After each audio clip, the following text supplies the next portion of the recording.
Fair, spoiler-free reviews of the newest films. Vaughn on Movies. Presented by Spidvid. And dailyactor.com.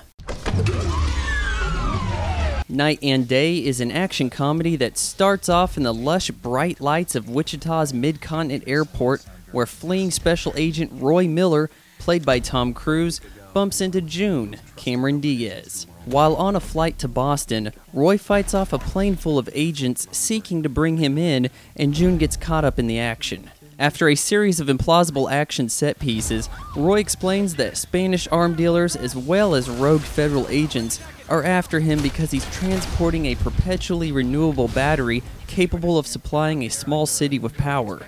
There is plenty wrong with Night and Day. The world's toughest movie critic. Let's start with the title.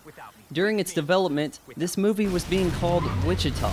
It starts in Wichita, or at least they mention the city's airport while filming in a place that's more in tune with Hollywood's high standards. Months go by, and the title changes from Wichita to Night and Day. Maybe 20th Century Fox figured no one would line up for a movie called Wichita, and that is understandable. But here's an idea. Come up with a title that has something to do with the movie.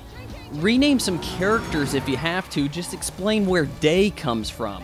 Heck, a better title would have been Mission Ridiculous. Come to think about it, a lot of the movie does take place in daylight. You outsmarted me again, Hollywood producers. But it is nice seeing my home mentioned in a film without seeing the stereotypes for a change. Even if the whole purpose is to introduce a character that is a genius who fancies Hall & Oates. I wonder who this guy's based on.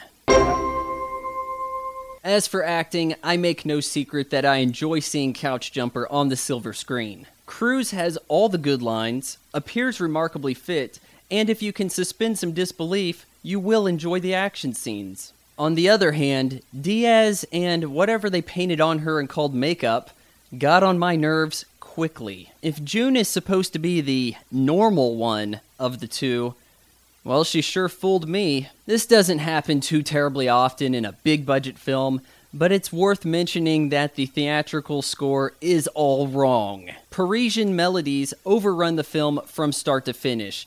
The effect is as jarring as having a western with a disco soundtrack.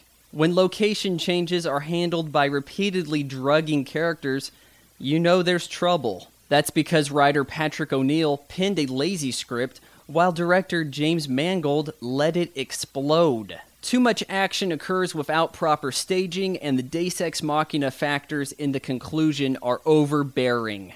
And before I give out my final score, I have to give a shout out to Stars Above for answering this week's Pop Quiz Hotshot trivia question. Be sure to look for those on Twitter, Sundays, midnight, Central Time. With Night and Day, you get the bare minimum of what could be constituted as an action comedy. The best lines are in the trailer, and the action isn't half bad, thanks to Tom Cruise and his insistence to do as many of the stunts as possible, even if the editing makes it so that you can't fully appreciate his car-to-car jump sequence. In my disappointment, I give Night and Day 2 out of 4 stars.